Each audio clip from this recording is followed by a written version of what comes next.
¿Sí se alcanza a ver, profe? A ver, permíteme. Sí, ya se está viendo. Ponla en grande nada más.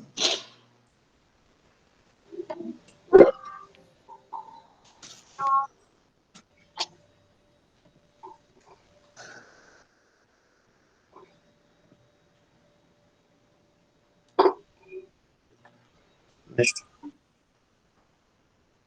Bueno, yo les voy a exponer sobre el ADN transgénico introgresado en el maíz tradicional en Oaxaca, México. Mi nombre es Sebastián Ferrer Ramos, soy del octavo A de agrotecnología y la materia se llama Temas Selectos de Biotecnología. Este artículo es presentado por el señor Ignacio Chapela. Él es un ecólogo, microbiólogo, activista ambiental y micólogo de la Universidad de California, Berkeley. Es un importante crítico de la biotecnología Y y es es el doctor, ¿eh? autor de un controvertido. Y doctor. Igual es un autor de un artículo muy controvertido, publicado en la revista Nature acerca de la penetración de transgénicos en el maíz mexicano. Chapela también es reconocido por sus trabajos en el ámbito de recursos naturales y derechos indígenas. La imagen del señor. En su artículo, principalmente nos da los procesos que llevó a cabo. Bueno, les explico. Su recolección de muestras fue en octubre y noviembre del 2000. Se tomaron muestras de mazorcas enteras o criollas de variedades locales eh, en dos ubicaciones de la Sierra Norte de Oaxaca, en el sur de México, de las muestras A1 más menos A3 y B1 más menos B3, a más de 20 kilómetros de la carretera del cruce de montañas que conecta las ciudades de Oaxaca y Tuxtepec en el municipio de Ixtlán.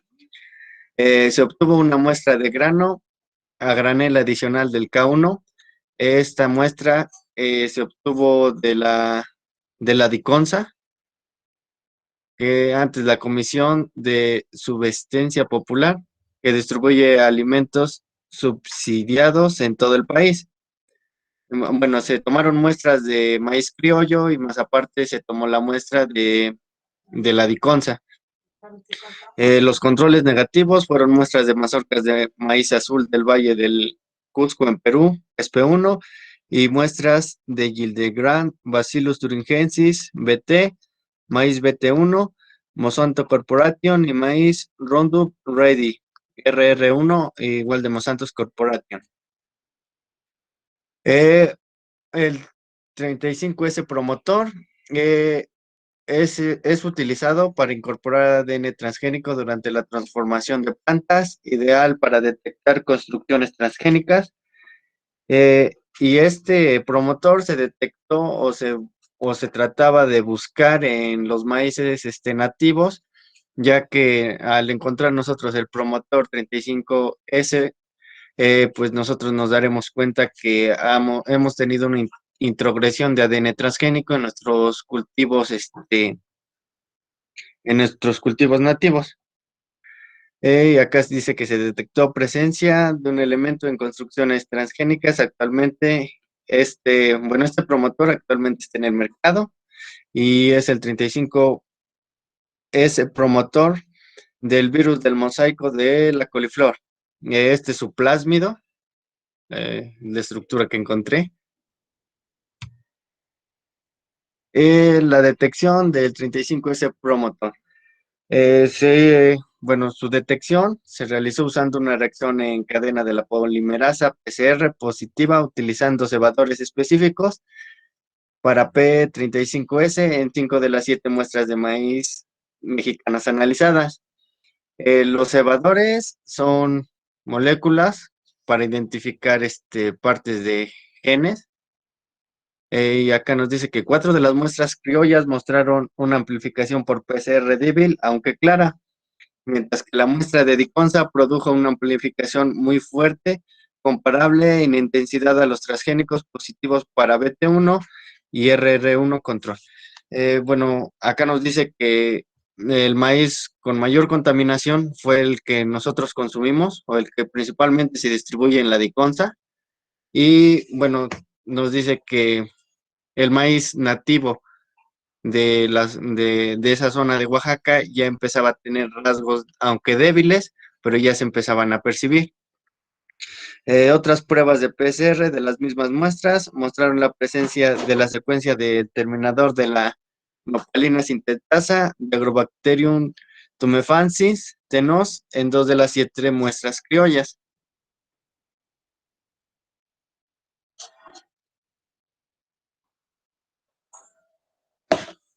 Eh, y nos muestra los métodos bueno, que se utilizaron principalmente. El primero, que era la extracción y purificación de ADN genómico para cada mazorca de la muestra. En todos los granos de 152 más o menos 384 granos por mazorca se molieron hasta obtener un polvo fino. Antes de usar con cada muestra, los molinos se lavaron a fondo, empaparon en un 10% de plecol- pe- perclorato de sodio durante 30 minutos, se enjuagó y luego se esterilizó en autoclave.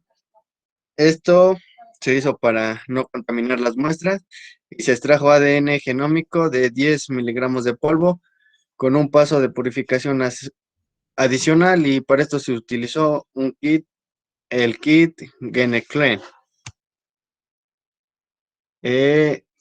La reacción de polimerasa se ocupó para detectar principalmente el promotor 35 PCR. Y las reacciones de amplificación fueron dos. La primera, que costó las reacciones de amplificación con 50 más menos 100 ng de ADN genómico extraído, se realizó en 25 mililitros, que contiene 1 portapón de PCR, Promega, que es cloruro de magnesio, de 22.5 mm, 0.2 mm de cada de NTP, 0.5 nm de cada cebador y 0.625 unidades de platinum tacloimerasa. Bueno, acá en las reacciones de amplificación fueron dos. La primera fue de 50 más menos 100 ng de ADN, y la segunda se disminuyó, que fue de 20 más menos 25 ng de ADN, pero se utilizó el mismo procedimiento. Lo único que cambió fue la aplicación del NG del ADN.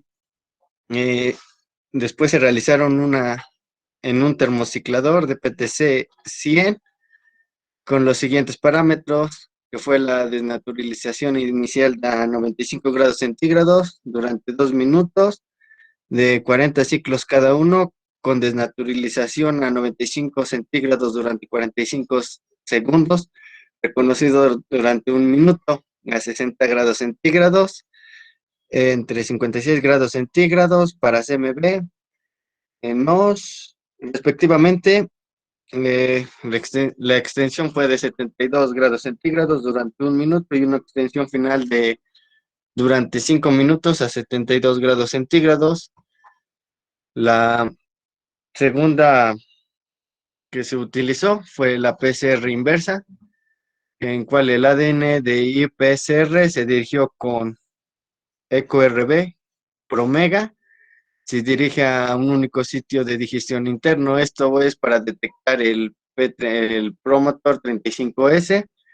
En los fragmentos de restricción se autoligaron con la T4-DNA ligase Promage a 14 grados centígrados durante 18 horas, y de ahí seguido de inactivación por calor a 75 grados centígrados durante 15 minutos y final de extracción.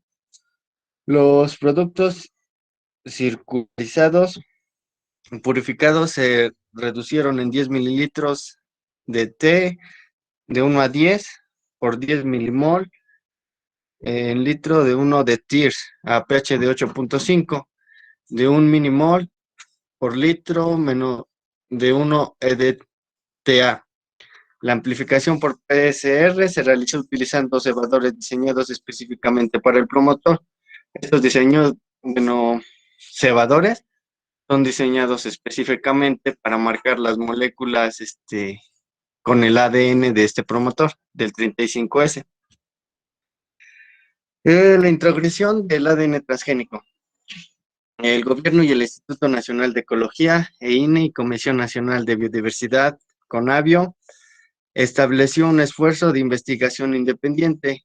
Sus resultados publicados a través de comunicados de prensa oficiales del gobierno confirman la presencia de ADN transgénico en genomas locales en 2 estados mexicanos. La investigación gubernamental analizó granos individuales que cuantificó abundancias en el rango de 3 más menos 10% de ADN transgénico. Entonces decimos que la contaminación genética en base a criollos es mediante la polinización, es decir que nuestros maíces criollos se contaminaron mediante polinización por los transgénicos. Bueno, y acá yo encontré similitud con lo que con los artículos de Touré, el primer artículo era introgresión del maíz transgénico, donde la Zagarpa y Semarnat y varios consorcios multinacionales encabezados por Monsanto, que Monsanto es el empresario que maneja estos dos maíces, los que les había comentado, del Bacillus thuringiensis y el RRT, me parece. Ellos habían dicho que el maíz transgénico rinde más que el normal y su cultivo comercial traía consigo la autosuficiencia nacional en maíz. La prohibición del cultivo comercial de maíz transgénico causa mayor daño a la nación porque mantiene la dependencia alimentaria. El maíz transgénico es un alimento inocuo, no hay evidencia científica que pruebe lo contrario. No ha habido daños demostrables a la salud de los mexicanos y los maíces nativos y los transgénicos pueden coexistir y en todo caso la contaminación de aquellos les sería benéfica al incrementar su biodiversidad. Estos puntos fueron los que Zagar y Semarnat y varios otros municionales encabezados por Monsanto defendían esto. Decían que el maíz transgénico en cierta parte era, bueno, en este artículo analizaba que este maíz nos daría una autosuficiencia alimenticia, lo cual es lo contrario, porque en su artículo, el INIFAP y el Colegio de Postgraduados eh, hicieron una investigación el potencial de productivo de maíz se basó en tecnología pública, con maíces mejorados, más no transgénicos, y en el conocimiento y maíces nativos de propiedades de los campesinos. Este estudio nos dijo que el potencial productivo de maíz bajo temporal era de 22 millones de toneladas anuales, que el potencial productivo de maíz es en ese estudio me parece que era del año 1990, por ahí así. Sí.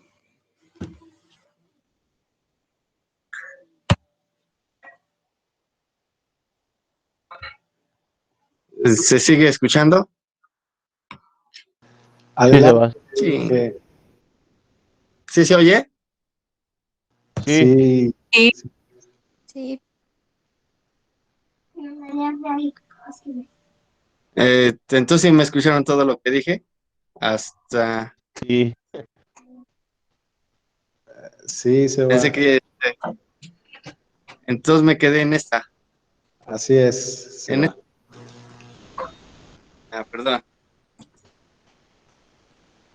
Bueno, decía que los estudios, el último estudio que realizaron fue en el 2000 y nos dice que el potencial productivo de maíz es del orden de 57 millones de toneladas anuales y el consumo nacional aparente actual de maíz es de 33 millones de toneladas actualmente. Entonces, el punto que nos recalcaba el Zagarpa, que ahora es SADER, y Semarnat, encabezados por Monsanto, que decía que el maíz transgénico rinde más que el normal y su cultivo comercial tendría consigo la autosuficiencia nacional, pero gracias al estudio de INIFAP y el Colegio de Postgraduados nos damos cuenta que nosotros ya teníamos esta autosuficiencia o tenemos la autosuficiencia con maíces mejorados, más no transgénicos y con maíz nativo.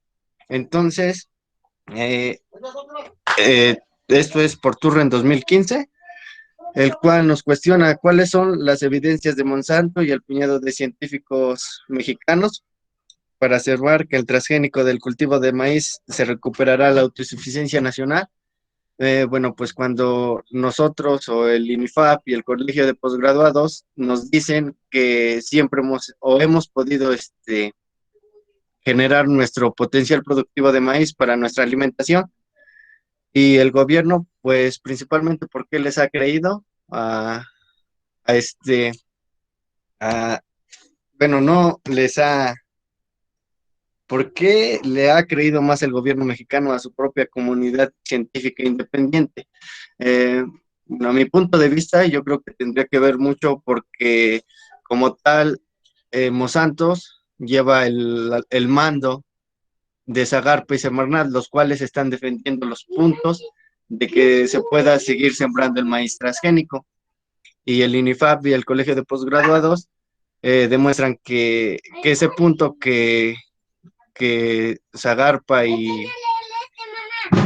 que Zagarpa defiende, pues no, no tiene como tal un fundamento, ya que aunque incluyan el maíz transgénico, la alimentación mexicana pues seguiría siendo la misma, no, no tendría ningún impacto, sino tendría al contrario impactos negativos. Después otro artículo por el mismo señor Turren, que es del 2017, donde nos dice que, bueno, quieren, quieren, quieren pedir el primer tribunal colegiado en materia civil del primer circuito tomará la decisión de sostener o no la medida precautoria provisional que el orden de la Zagarpa y Semarnat. Eh, bueno, principalmente este tribunal dice que no dé permisos Zagarpa y Semarnat a nosotros sembrar maíces transgénicos a cielo libre, ¿no?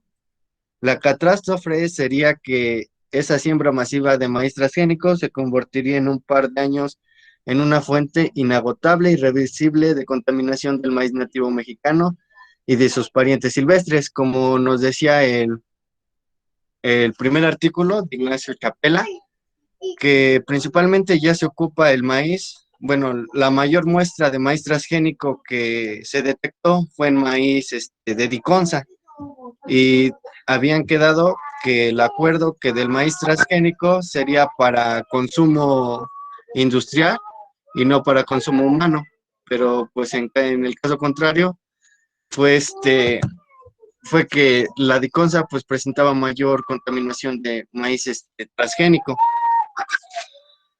Una vez consumada, los maíces nativos y sus parientes silvestres llegarían a ser propiedad legal del ITM, que son los maíces transgénicos. Esto pues se podría ver cuando nosotros contaminamos o se contamina el maíz criollo con el transgénico. La patente un ejemplo del maíz Bacillus thuringiensis llega a tener genoma bueno, llega a contaminar su ADN de un maíz criollo. Estos Monsantos es el empresario que hizo este maíz o este mejoramiento genético, podría patentar el ADN de un maíz criollo. Entonces esto causaría una controversia de que los maíces transgénicos pasarían a ser propiedad privada y no una propiedad, una propiedad como siempre le hemos tenido, ¿no? Que sea de productores mexicanos, sino que puede llegar a que eh, este problema sea mm, que el maíz, ¿cómo sería? El maíz nativo influiría o estaría patentado por una empresa. Y acaba igual el consumo de maíz transgénico, que los mexicanos derivamos del 53% de nuestra ingesta energética y el 39% de la proteína del consumo es directo del grano de maíz. Y en este artículo igual nos da en la jornada, que se publicó el 26 del 10 del 17, el 90% de la muestra de la tortilla industrial consumida en nuestros centros urbanos está contaminada con ADN transgénico y también en parte con el herbicida glifosato y o AMPA. Entonces, hay mi bibliografía, pero en el consumo transgénico, bueno, principalmente había quedado que el consumo o el mercado del maíz transgénico fuera para uso industrial, pero como se demostró en el artículo de Ignacio Chapela, pues el maíz que se reparte en la mayor parte del país, como es la CONASUPO, pues este maíz es transgénico, es contaminado. Entonces, esa es una controversia, bueno, de la cual yo encontré en los artículos de Ignacio Chapela y, y Turren. Y bueno, de mi parte sería lo que yo expuse sobre, sobre la contaminación del ADN introgresado a México. Inge, se saca un 10 usted, Sebastián.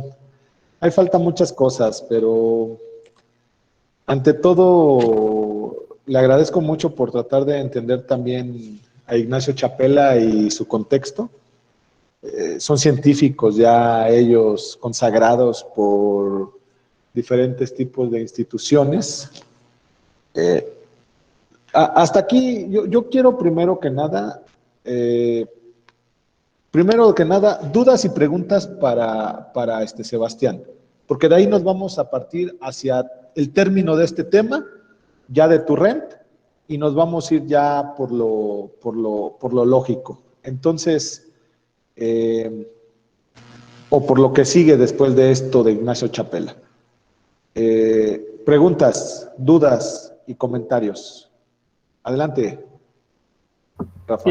Bueno, no sé, pero por ejemplo, si el maíz se fuera nativo, se fuera a mezclar con el transgénico, ¿a poco la empresa tiene el derecho de, por ejemplo, hacerse dueño del maíz y, por ejemplo, cobrar por la patente, bueno, por el uso del maíz nativo? Sí, sí podría, porque como en el artículo decía que podría, bueno, es que es legal de la ITM. Entonces, no sé, si tú al mejorar un maíz genético, tú mejoraste un maíz, entonces tú lo patentas. Y si ves que otra persona está produciendo ese maíz con tu genoma que tú produciste, entonces sí bueno, sí, sí se podría, como los derechos de autor, como de una canción, si yo escribo una canción, tengo ese derecho, entonces si tú lo haces y no me das ciertas regalías, pues sí puede haber problemas fiscales. Le ayudo tantito, Y en Seba. caso de... Espérenme, le ayudo tantito, Seba. Y ahorita nos vamos respondiendo. Rafa, dentro de la propiedad intelectual dentro de Estados Unidos, lo que mayor ha hecho los americanos, en este caso las empresas internacionales, es trabajar con patentes. Y eso es lo que han venido generando ellos desde hace muchos años. De hecho, tienen ellos empresas y instituciones dedicadas fuertemente a patentes. ¿Qué es lo que pasa con estas empresas? El GenBT o el RR1, que era del Roundup Ready One, que no es más que el nombre comercial de la soya transgénica y del maíz transgénico del glifosato, porque son sistémicos a glifosato. Entonces, estamos hablando de maíces con un gen que tiene una tolerancia sistémica a el glifosato. ¿Qué es lo que pasa? Ellos lo venden con una patente. En México esa es la gran controversia. ¿Cómo se podrían hacer de materiales criollos dentro de nuestra región? Porque, oh sorpresa, estamos partiendo del hecho de, no, eso no podría ser. ¿Cómo vas a patentar razas de maíz criollas o nativas a partir de tu maíz, de tu maíz BT? Eso es lo que pasa, Rafa. Lo han hecho en Estados Unidos. De hecho, hay un problema grave por parte de Monsanto de persecución y de violencia y acoso por guardar semillas por parte de los productores que se dedican a la soya Roundup Ready, o en este caso de soya. Se acabaron también con maíces, más bien con razas o variedades, más bien variedades, perdón la palabra, variedades de soya nativas de Estados Unidos por dedicarse a producir soya transgénica.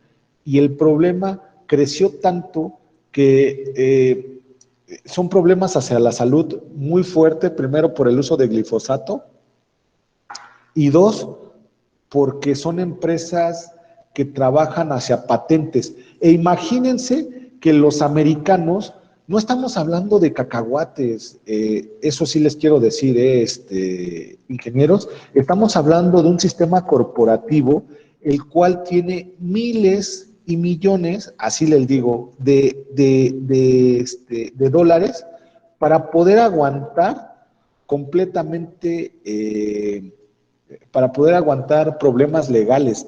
E imagínense el buffet que tienen para poder demandar productores. ¿Alguien ya vio El Mundo Según Monsantos? ¿No? Levantando la manita. No, no, no. Bueno, se van a YouTube. Es más, ahorita yo se los cargo de una vez para que no digan que yo no estoy haciendo mi chamba. Yo les cargo el documental y miran qué es lo que está pasando. Y ese es el problema grave, Rafa. Esa es la controversia que se tenía en aquellos años. Hasta aquí yo le ayudo a Sebastián. El que le quiera seguir preguntando a Sebastián, por favor. Yo tengo una duda. Y en caso, no sé, de que haya dos patentes diferentes que se mezclen con los maíces criollos de diferentes empresas, ¿quién sería pues la que pudiera patentar? Creo que podrían ser las dos, porque las dos, los dos tienen esa introgresión en tu maíz. Entonces, si la empresa, no sé, si las dos se llegan a dar cuenta que tú estás produciendo ese maíz, pues las dos te cobrarían, porque las dos tú estás produciendo tu maíz con las dos de esas empresas.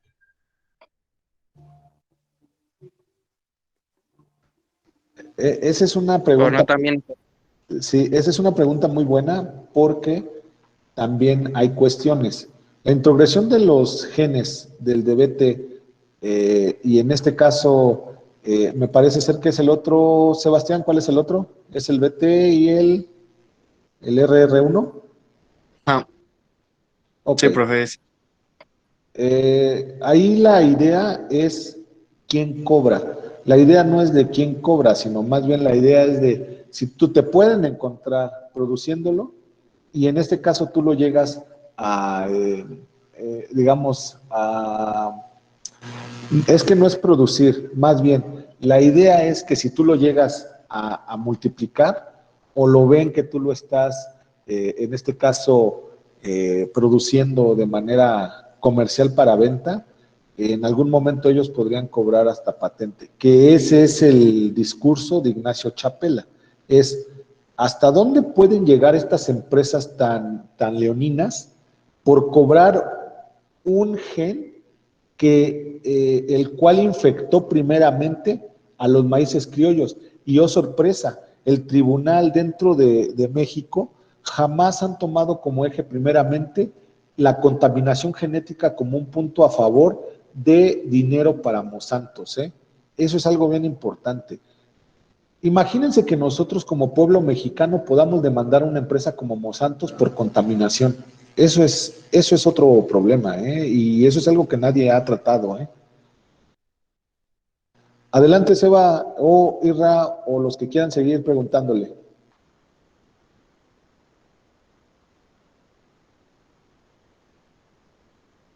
¿Ya nadie más? Pero bueno, ahí en el artículo, profe, decía que, bueno, lo que defendían, que al cruzarse este maíz transgénico con el maíz criollo mejorarían, si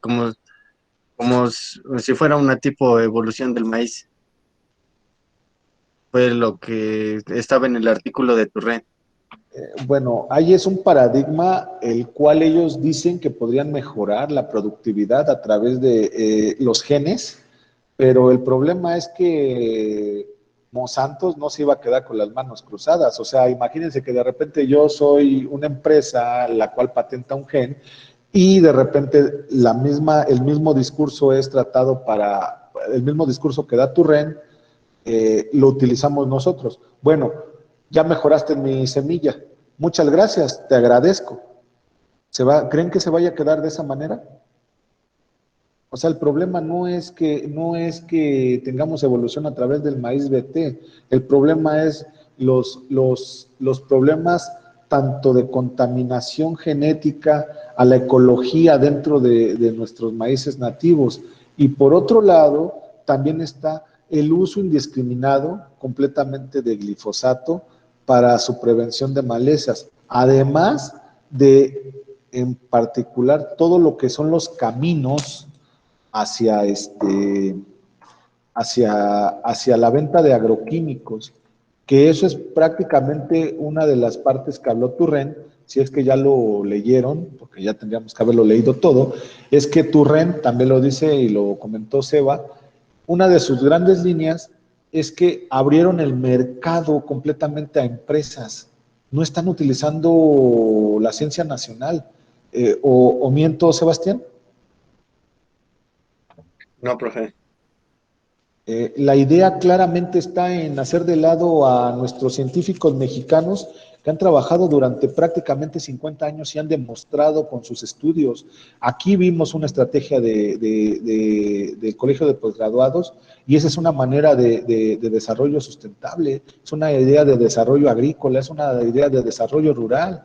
O sea, estamos partiendo del hecho de cómo salvaguardar también nuestras semillas, estamos viendo cómo la industria genética no tiene ética y a través de los gobiernos anteriores pudieron hacer esto. Para muestra de ustedes, quiero mostrarles la pantalla. Ustedes me dicen cuando ya se vea. ¿Ya se ve?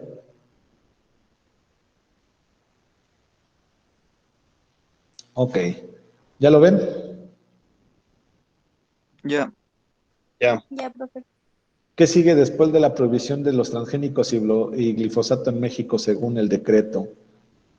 Se los voy a dejar nada más tantito para que ustedes lo lean. Haber prohibido en México por decreto presidencial la siembra de maíz transgénico y la eliminación de su consumo para el 2024 es sin duda un gran paso a favor del medio ambiente y nos acerca más a alcanzar la soberanía alimentaria del país. Pero la lucha no se acaba ahí. Ahora sigue un largo camino para construir. Ese decreto se convierte en realidad a más tardar el último día del 2024. El pasado 31 de diciembre del 2020 se publicó en el Diario Oficial de la Federación un decreto que marca la prohibición del maíz transgénico y la prohibición progresiva del glifosato hasta el 2024. La otra, México buscará reducir dependencia de maíz de Estados Unidos con nueva política de transgénicos. ¿Se dan cuenta lo que estamos jugando? Volvemos al mismo tiempo. ¿Creen que esto nada más es agricultura? ¿Creen que esto simplemente se trata de agricultura? Levantando manitas, se lo comento así. A ver, Zaida, ¿cree que todo esto se trata de agricultura? No, profe. Sebastián, opinión, ¿cree que usted solamente se trata esto de agricultura? No, profe, porque pues en sí tiene que ver mucho la política y como tal la economía. No tanto para la sociedad, sino solo para una empresa. Antonio, ¿cree que esto solamente se trata de agricultura? Pues no, ahora sí como dijo mi compañero Sebastián, que más que nada esto es por economía, porque si dicen que ya va lo que es prohibir con lo que es el país de Estados Unidos, entonces donde va a haber lo que es pues ya sea de parte del otro país o de parte de nosotros, quién sabe después cómo se vaya, ahora sí acomodan todo eso, pero pues vaya a ir lo que requerimientos pues, de apoyos, entonces más que nada ahí es donde se van a empezar a mover lo que son las leyes, la economía más que nada, para ver en qué se pueden arreglar y en qué acuerdos igual pueden llegar, pues sí, pueden llegar a cabo. Isra, ¿cree que solamente esto es agricultura? Uy, no está Isra. Sí estoy, pero estoy pensando. Ok. Bueno, ahorita piénsele tantito y nos dice, Rafa, ¿cree que esto nada más es agricultura? No, profe, bueno, yo siento que igual, yo creo que todo esto de los alimentos siempre se ha manejado desde antes, incluso en la época medieval, y podríamos ver cómo se inician las guerras y cómo había hambruna por lo mismo del alimento y todo eso, así que sí ha tenido mucho que ver, no solo en el ámbito de solo producir, porque de hecho por eso se han hecho guerras, igual por buscar el alimento. Jorge, ¿cree que esto nada más es por producir? No, profe, creo que igual viene relacionado con todo lo político y exactamente como dicen todos mis compañeros, sobre más lo económico. Eh, Katy, ¿cree que esto nada más es agricultura? ¿Cree que solamente es ayudar a México con su déficit alimentario?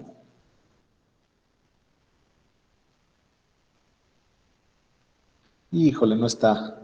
Dulce, ¿cree que esto solamente es agricultura y solamente nos dedicamos a enseñarnos a producir?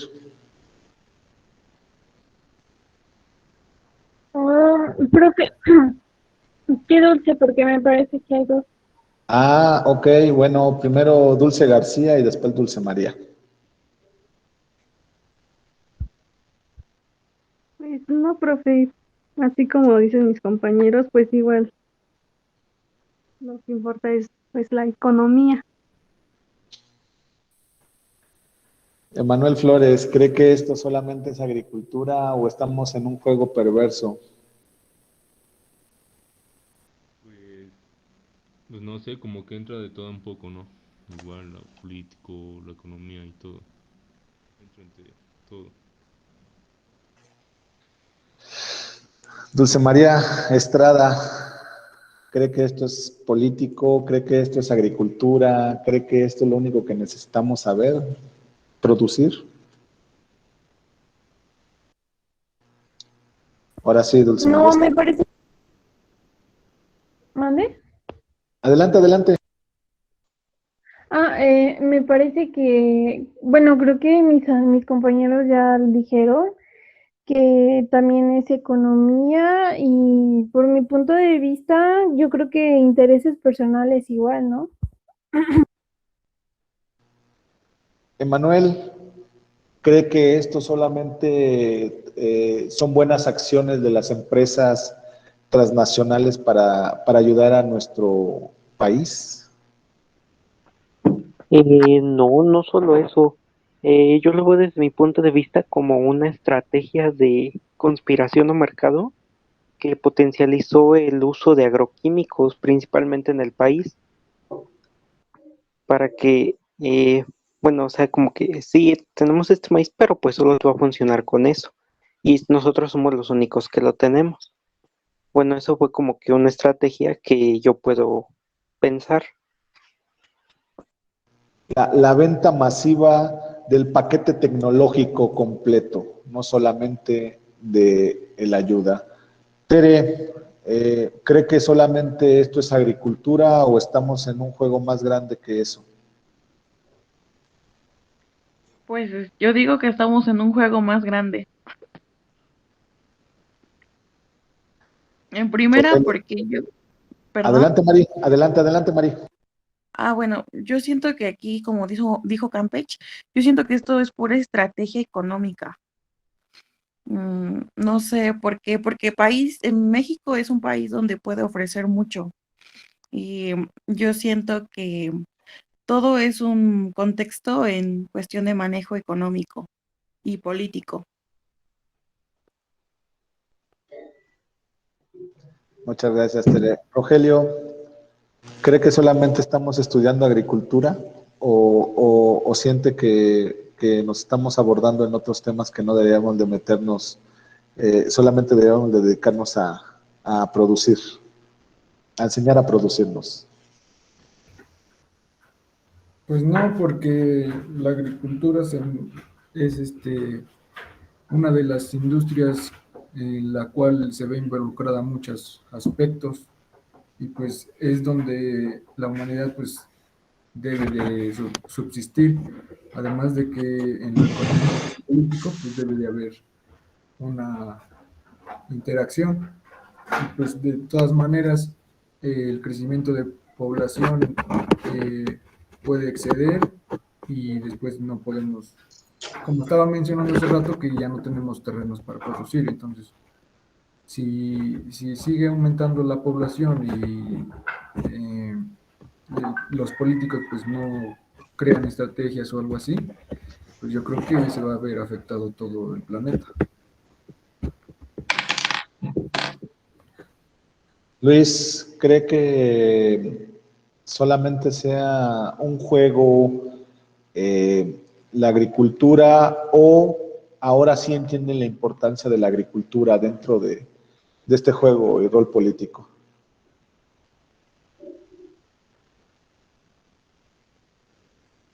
No está Luis, creo. Pues se la perdió. Irra, ¿ya pensó ahora sí lo que va a decir? Es que, pues sí, es que ya ni siquiera estamos hablando pues, totalmente de dinero. Estamos ya hablando de un punto más allá yo digo que de poder, porque pues ciertamente todas estas industrias pues tienen un lado oscuro, pero hay intereses políticos más allá de estas empresas que están interesados en estas, como el de por qué precisamente cómo tomar puntos de partida de la ciencia de ciertas semillas, ciertos productos con tal de alta necesidad como es el maíz, como es aquí en este momento México. ¿Cuál es el punto de entrar precisamente a México? ¿Por qué? O sea, es como de alguna manera limitar el desarrollo de mediante, no sé, cambios genéticos y adueñarse de esto totalmente. Es como que hacerse dueño por derecho en sí mismo. Es como, no es tanto es económico, es control y es político y poder. Muchas gracias, Irra.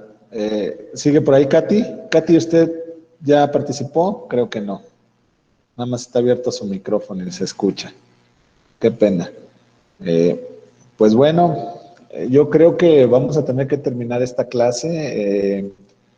De Profe, antemano. creo que me está confundiendo con Katy. No. Bueno, es que pensé que hace rato te pregunté si era la misma computadora de Katy que ayer traía, creo. No, Bueno. es que este muñequito aparece en mi perfil, Bueno, ok. pero soy Dígame, Marcela, profe. Marce, Perdón. díganos su opinión completamente de lo que estamos escuchando o de lo que estamos viendo por parte de Chapela, Masagro, política pública, economía, crecimiento poblacional. ¿Cree que la agricultura simplemente en la escuela se viene a producir o también se tiene que venir a aprender a pensar? Pues, en mi punto de vista, yo creo que en una parte es para aprender y en otra es para saber la dependencia de la economía y de la política en la que estamos viviendo en este tiempo.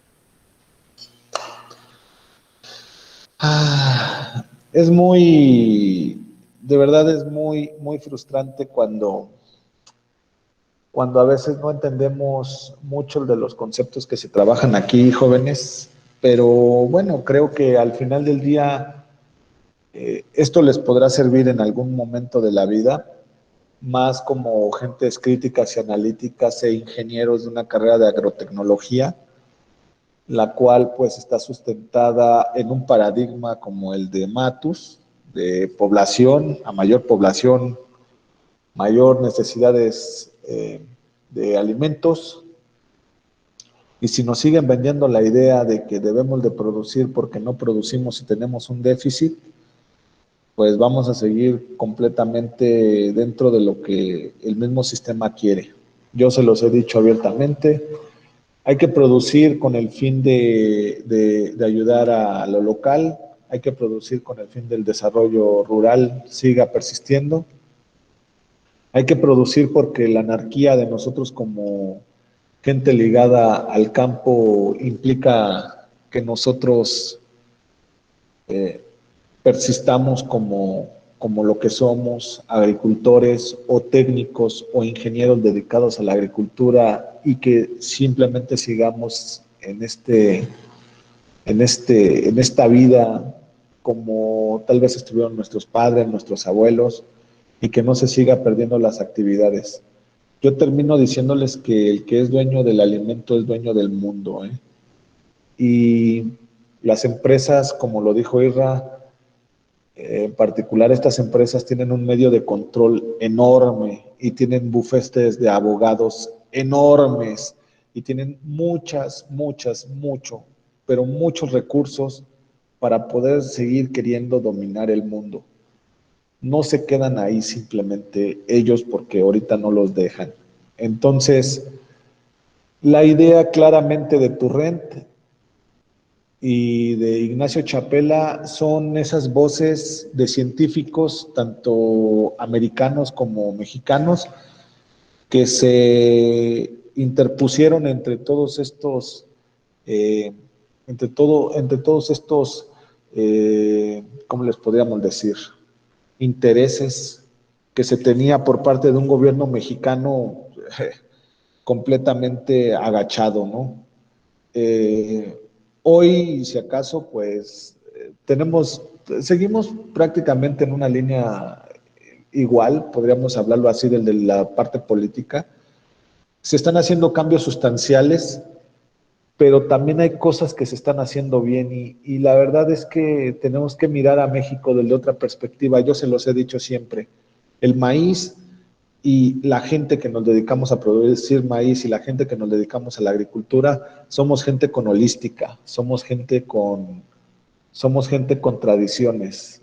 Yo me gustaría ver qué pensarían ustedes si un 1 o un 2 de noviembre no viéramos mole en nuestras casas, no viéramos un pan de agua, no viéramos a lo mejor una tortilla color azul, no viéramos un chilate, no viéramos un pollo o un guajolote, o sea, ¿cómo lo haríamos para ver tal vez tamales, pinoles, tlaxcales? Eso es algo que deben de llevarse más allá de tal vez todo lo que yo pueda decirles, ¿no? De estos autores. Pero bueno, yo creo que ahí le vamos a dejar porque también es mucha reflexión.